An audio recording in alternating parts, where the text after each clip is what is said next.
All right. So I just got hot off the presses. I just got all of your questions that you submitted for our second to last pre-lecture questions exercise. By the way, for the next week, a slightly different pre-lecture question. I'm asking you to take a look at the work that you've done before in this class where I gave you feedback and just tell me a little bit about how you might improve and prepare for the final exam. You can see all of that on week 13, but for now, before I move too much away from the topic, this is week 12. We're looking at a few questions you had for the 6/4 chord. Again, thank you so much for contributing your questions, and we will also continue this next semester, so keep it up. The first bunch of questions have to do with listening and how you can hear the 6/4 chord. I suspect this is from some of the questions that Inquisitive asked you to orally identify the chords, the different types of 6/4 chords. I'm going to start by playing the examples that were in the book towards the final part of the chapter in example 2315, where the book plays all the four different types of 6/4 chords one at a time. So we'll start with the cadential 6/4. Very familiar. Next one's the pedal 6/4. A passing 6/4. And then the arpeggiated 6/4. Right, so folks find it sometimes tricky and difficult to hearing the different types of chords, right? I think what could work best here is to really listen for the bass line. And you will really get into this for those of you who are in the BA program towards the end of Musicianship 2 and in Musicianship 3, where we're finally talking about training your ears to hear different voices, and in particular the bass. The bass is actually one of the easiest voices for your brain to sort of hone in on and sort of separate it. And so if you can hone in on the bass, if it's passing motion, if you can remember it, hear it, and hear a passing motion that's stepwise, so maybe mi, re, do, or do, re, mi, very, very good chances are that if that's a 6/4 chord in the middle, that's going to be a passing 6/4 chord. For the arpeggiated one, also possible to listen for the arpeggiation, right? Do, sol, mi, do, for example. Now, for the two other ones where the bass is somewhat static, right? Remember the pedal 6/4, the three chords that are part of the pattern. So the chord, the pedal 6/4, and then the chord again, all share the same bass note. So it should be a very static bass for all three chords. Whereas the cadential 6/4, really we're talking about a static bass note for the cadential 6/4 and the 5 before jumping to 1 to resolve, right? So let's take a listen again and see if that helps. The first one again, the cadential 6/4, it's the static bass, right, for the 5/6/4, 5/3, both those two chords, and then before going to 1. The pedal 6/4 is same all throughout. The passing 6/4 has passing motion, and then arpeggiated. Right? So I urge you to continue whatever you're listening to. Please continue to listen for the other voices, right? So hear the melody, but also find the counterpoint with the bass at the very least. That's another reason why we begin this class and indeed end this class with thinking about counterpoint, thinking about how lines work together horizontally and vertically. Next bunch of questions have to do with usage. Amber asked which type of 6/4 chords is most commonly used. There are not a lot of, I don't have data on which ones are most commonly used by the common practice composers. However, it is useful to note that in general, scale degree 5 in the bass, right? Sometimes very, very useful to see in the passing 6/4 motion. So you'll see 1/6/4, for example, because it uses scale degree 5 to pass between things. But really, you'll see them, in different ways. Also, remember that the pedal 6/4 is more commonly seen in instrumental genres, specifically in keyboard music. You'll see that all the time.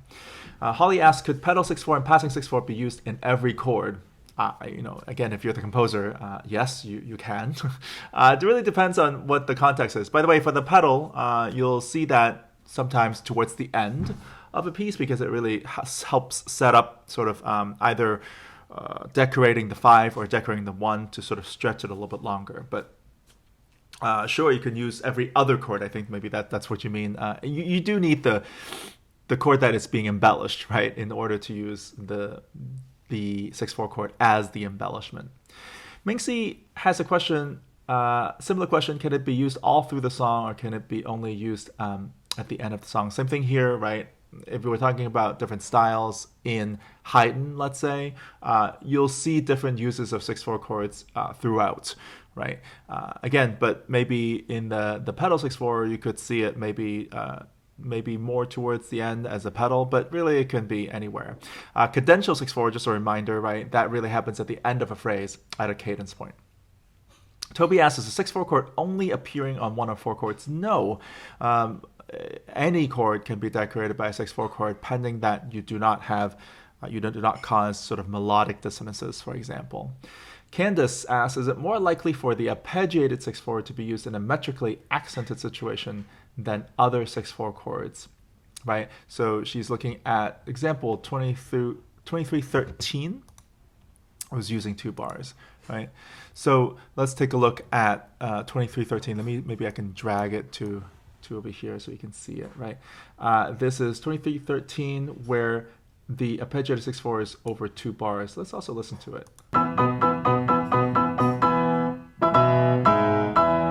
Right, so the arpeggiated 6/4 really doesn't have any guidelines, I think, on metrically strong or weak. Really, it's just a way for us to be very complete in our discussion about 6/4 chords, in that if you're arpeggiating the bass, bum bum bum bum bum bum bum bum bum, you will end on somewhere in there. You could sort of have the 5th of the chord in the bass, so you'll end up having a 6/4 chord, right?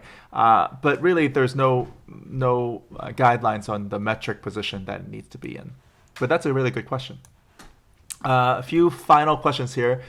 Function. Olivia asks, do other 6/4 chords, excluding the cadential 6/4, function as dominant and tonic? Remember, and I covered this a little bit in my mini lecture, we're moving to, at the end of the semester, talking about chords that do not have function or do not have a conventional function, in the sense that they, we can't categorize them as either subdominant or dominant and tonic, so that it feels like these chords have a direction to move towards a certain next chord, right? That's what function is about. For these chords, these are embellishments. So from the music theorist's point of view, right, again, we are trying to theorize the phenomenon of Western harmony, to glean certain guidelines from the practices of composers so that we understand how they're thinking about it. And so in the sense of function, no, they don't have function, because they're used really as a way to prolong a certain other type of harmony. And so we don't assign T or D or S, indeed, to these chords.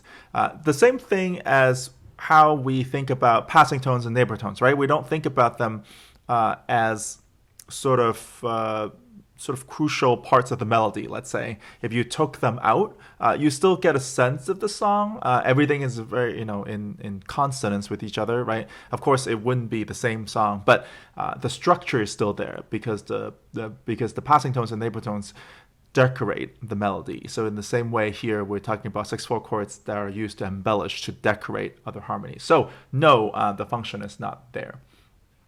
And that also goes with Cadence's question about standard form of using 6/4 chord. I'm not sure what you mean by standard form, but if you're talking about function, again, that's not really the consideration for these 6/4 chords, except for the cadential 6/4. The cadential 6/4 is dominant function, right? I just want to make, that's why we talk about the cadential 6/4 first, and indeed as a way of decorating the 5. Okay, so keep that in mind. Finally, a very important question from Davey. Do we have to label the type of 6/4 chords in the exam? Yes, and I would encourage you to take a look at the sample exam that I posted on Moodle for more information. All right, very good questions, folks. One more week. Please let me know if you have any other questions. You know where to find me.